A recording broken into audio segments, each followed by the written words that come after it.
Art, choke, aloe, beautiful beings. I'm Kyla and welcome to my channel, Momma Nature. Today, I wanted to go over with you propagating aloe vera.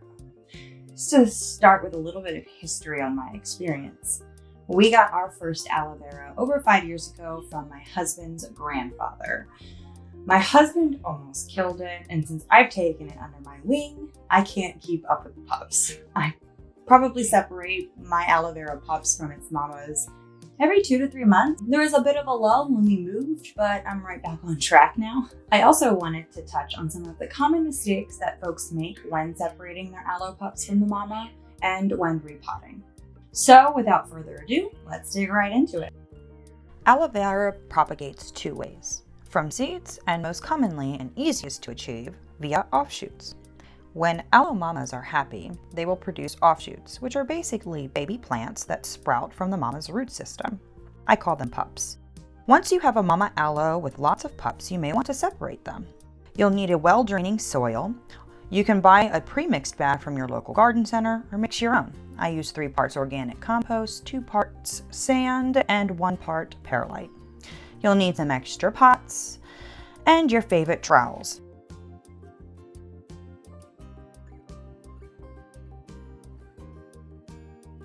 One of the first things you're going to want to do with your aloe mamas is just examine them, especially if you have more than one in a pot. Let's find out where they divide and identify the mama aloes. Once you have, you can go ahead and remove the aloes.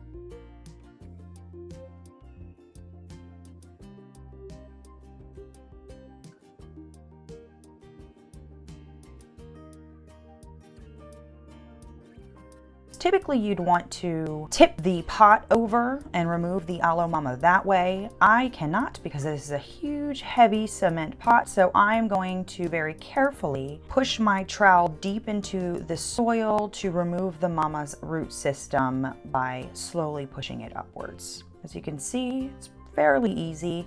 And as you remove the mama, you will remove some pups as well. That's okay, and this happens all the time. Go ahead and speed this one up for you, but you can get an idea. This one has a lot more pups. You can see some of them break off right when you remove the mama plant. And as I slow this down here, you can see that they kind of pop off pretty easily.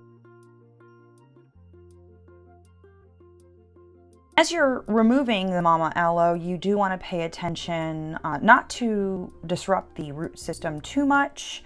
You know, you are opening up the root system to root rot and possible infection by even doing this process. You want to remove leaves that look like that they're brown or dead. Just pull those away. They should come off pretty easily. So as I said before, you're going to be damaging the root system here, and it has to happen in order to remove the pups, but it's not something that is bad for the plant, and it won't kill the plant, so long as you wait to repot it and wait to water it.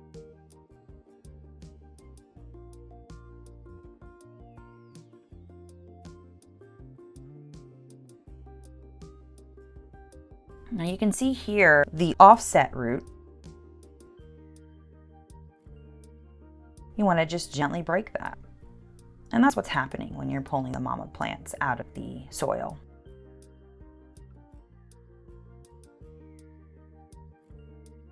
Now, repotting your mama aloes. As I mentioned earlier, you want to make sure that your mama plants heal. So you want to wait 1 to 2 days to repot. That's going to callus over any of the open root areas, and once you repot, you don't want to water. You want to wait at least 3 days before watering after you repot. This ensures that you don't cause root rot on your aloes. Once you have your aloe pups, I like to separate them and examine the roots. You're going to get a wide variety of root systems with these pups.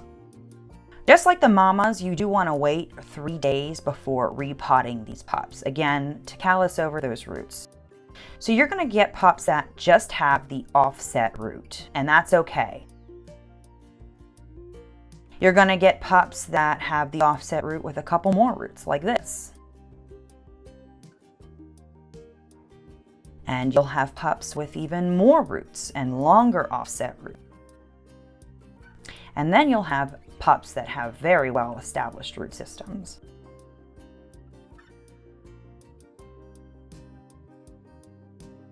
You just want to cater your pots to your aloe pups.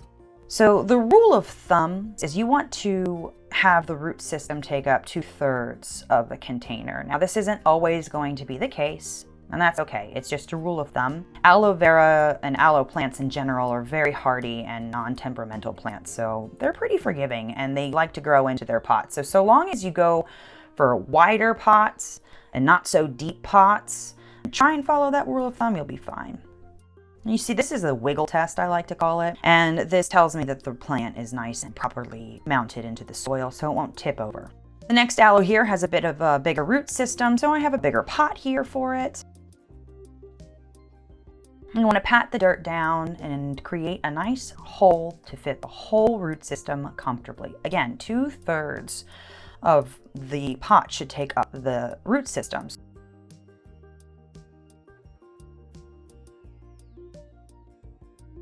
As you put the aloe plant in, you're going to want to support the plant as you tap the dirt around the pot to set the aloe into the soil nicely. I do recommend that you don't fill it up all the way, so you can add soil like this to the top to make sure that it passes the wiggle test. Pat that topsoil down, but not too tight. You just want to, make sure that it's stable and it won't tip over. And passes the wiggle test. A+. And our last aloe here is a more established pup. It's got a nice big root system. I want to give it a larger pot so it can maybe produce some more pups for me. You want the roots to reach the bottom. That's a nice rule of thumb I like to keep with my aloes. If the root system can reach the bottom, you're not going to have a bunch of soil at the bottom of the plant that is going to hold on to water that the plant can't reach, which is one of the top causes for root rot in these plants. Again, you want to make sure that that hole is nice and big for the root system to fit in comfortably. You don't want to re-break any roots as you're repotting your plants, because then you'll have to wait another couple days, which the plant can handle, but I don't recommend it. So just try and be careful. Again, lightly tap. Make sure that it's nice and stable, good old wiggle test, and it's good to go. I really love aloe vera. I love keeping it. This type of aloe vera is really good for burns, and I really like keeping it around the house. It's just a really beautiful plant. And that's it. Super simple, right? If you liked this video and found it helpful, please like and share. If you have any thoughts or questions, let me know in the comments. Or if you have any tips that you want to share, I'd love to hear them. And if you dig my channel, please subscribe and hit that bell so you don't ever miss out on any new videos I upload. Until next time, peace, love, and long life.